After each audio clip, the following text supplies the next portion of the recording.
반갑습니다. 저는 방길튼 교무입니다. 지금부터 소태산 대종사께서 직접 지으신 원불교 정전이라는 텍스트를 이야기하고자 합니다. 소태산 대종사는 원불교의 교조로서 소태산은 법호고 대종사는 원불교 내에서 부르는 존칭입니다. 성은 밀양박씨시고요. 이름은 법명이죠. 법명은 중빈, 거듭중자, 빛날빈자 중빈입니다.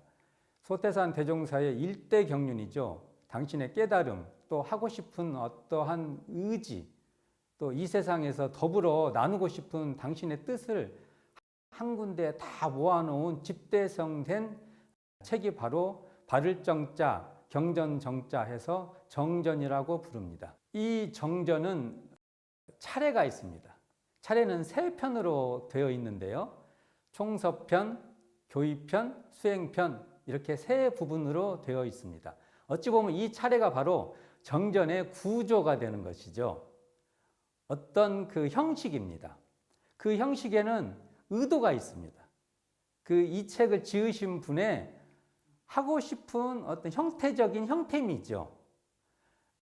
그래서 내용을 보면 먼저 총서편은 말 그대로 총괄하는, 책으로 따지면 머릿말 같은 부분이고요. 교의편은 그 내용 전체에 대한 어떤 이론적 구조를 다 설명한 것이고요. 수행편은 그래서 실제로 어떻게 하면 될 거라는 수행 방법에 대한 구체적인 내용입니다. 그래서 이것을 마치 집 짓는 것과 비교를 해보면 총서편은 내가 이 집을 어떠한 집을 짓고 싶은지 그 건축주의 의지가 들어 있습니다. 예를 들면 어떤 분은 그것을 별장같이 사용할 수도 있고요. 어떤 분은 아이들하고 잘 추억을 쌓고 싶은 집도 있고요. 노년을 부부끼리 햇빛을 잘 받으면서 짓고 싶으면은 어떻게 해야 되겠어요? 나중에 설계가 그렇게 될 것이고 거기에 따른 건축 방법이 생기게 될 것이죠. 그래서 총서편은 그러한 의도와 경륜이 담겨 있는 내용이라면 교의편은 그 의도와 계획에 따라서 구체적인 설계도 격입니다. 그래서 원불교 정전에는, 교의편에는 원불교 기본 교리인 일원상, 사은사요, 삼학팔조라는 기본 교리가 아주 자세하게 전개되어 있습니다. 그 부분을 읽으면은 소태산 대종사가 무엇을 말하려고 하는지가 한눈에 다 보입니다. 그리고 이제 수행편은 그것을 구체적으로 어떻게 집을 지을 것인지 그 집을 짓는 어떤 시공법이 쭉 나옵니다. 예를 들면 봅시다. 이 집을 절전형으로 지으려면은 태양열 시공 방법도 있어야 되고요. 그 다음에 또 우리가 배관을 어떻게 할 것이며, 또 부부가 편안한 공간에서 살려고 한다면은 마루를 어떻게 깔을 것이며, 그 건축 방법이 다 틀립니다. 거기에 따른 그 말은 결국은 소태산 대종사께서 이루고자 하는 행복을 이루고자 했을 경우에 어떠한 방법으로 하면은 실제로 그렇게 된다라는 내용이 아주 구체적으로 다 밝혀져 있습니다. 그래서 마치 꼭 이 책은 집 짓는 방식하고 아주 유사한 방식의 체제로 형성되어 있습니다. 정전의 수행편의 핵심 방법이 훈련법이 나옵니다. 훈련법뿐만 아니라 좌선법, 연불법, 일기법이 있어요. 참 재밌게도 일기가 수행 방법입니다. 재밌죠?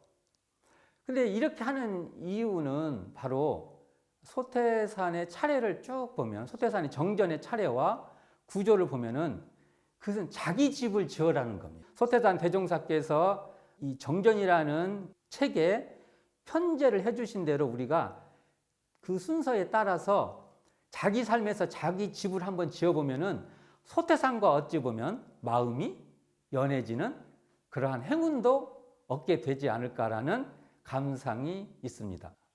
대종사께서 정전을 편찬하실 때 제자들에게 하신 말씀이 있습니다. 그 말씀을 봉독해 보겠습니다. 소태산 대종사는 정전을 성편하시고 말씀하시기를 나의 일생 포부와 경륜이 그 대요는 이 한 권에 거의 표현되어 있나니 삼가 받아가져서 말로 배우고 몸으로 실행하고 마음으로 증득하여 이 법이 후세만대의 길이 전하게 하라. 굉장히 자신하신 것이죠. 당신의 일생의 포부와 경륜이 거의 다 표현했다는 것입니다. 나를 알려고 하면은 굳이 나의 그 다른 걸 찾을 것이 아니라 당신의 정전을 읽어보면 당신의 마음을 다 밝혔다는 거예요. 근데 이것을 그냥 글만 읽는다고 되는 게 아니라 첫째, 말로 배우죠. 말로 배운다는 건 글로 배운다는 것이죠. 글로 배우고 그 다음에 이것을 실제로 몸으로 해봐야 된다는 겁니다. 실행을 해봐라. 그렇게 돼서 궁극적으로는 내 마음에도 그거구나 하고 마음에 증득이 돼야 된다는 것이죠. 우리도 한번 해봤으면 좋겠습니다. 이럴 때 그 정전의 그 가르침이 자기 것이 되는 것 같습니다. 정전을 공부할 때 빼놓을 수 없는 것이 소태산의 언행집인 대종경입니다. 대종경은 풀의 제자들이 소태산의 언행을 모아서 소태산 대종사의 존칭이죠. 대종사. 그 존칭의 이름을 따서 대종경 이렇게 이름을 지었습니다. 이 대종경은 정전의 부연입니다. 부연이라는 것은 더 상황과 경우에 맞춰서 설명하는 것이잖아요. 조금 어려운 말로 하면은 정전이 몸체자, 자체할 때 그 체 있지 않습니까? 그 자체라고 하면은 대종경은 그것을 활용하고 부연하는 용이라고 보면 타당합니다. 그래서 대종경은 정전을 통해서 이해할 때 그 상황에 매이지 않고 그 근본 원칙을 잘 이해할 수가 있습니다. 체라는 것은 원칙입니다. 기본이죠. 그래서 정전은 굉장히 중요합니다. 대종경을 이해할 때 정전의 근거를 해야만 기본이 정확하게 서지게 됩니다. 이 시간은 주로 정전 이야기이기 때문에 대종경 이야기는 많이 안 할 것이나 대종경의 말씀을 가져와서 정전을 많이 설명할 것입니다. 아무쪼록 대종사님의 정전과 대종경을 재미있게 이해할 수 있는 또 쉽게 이해할 수 있는 길이 열리기를 저 자신한테 많이 바랍니다. 대종사님께서 이렇게 말씀하셨죠. 정전을 만드시고 제자들에게 자신 있게 말합니다. 내 일생의 포부를 다 담았다. 그러니까 나를 만나려면 정전을 읽어봐라. 정전을 읽으면 읽을 때 어떻게 읽냐? 첫째, 말로 배우고 말로 배우면 거기 그 글로 배운다는 말과 같은 말입니다. 그 다음에 뭘로요? 직접 몸으로 실행해봐라.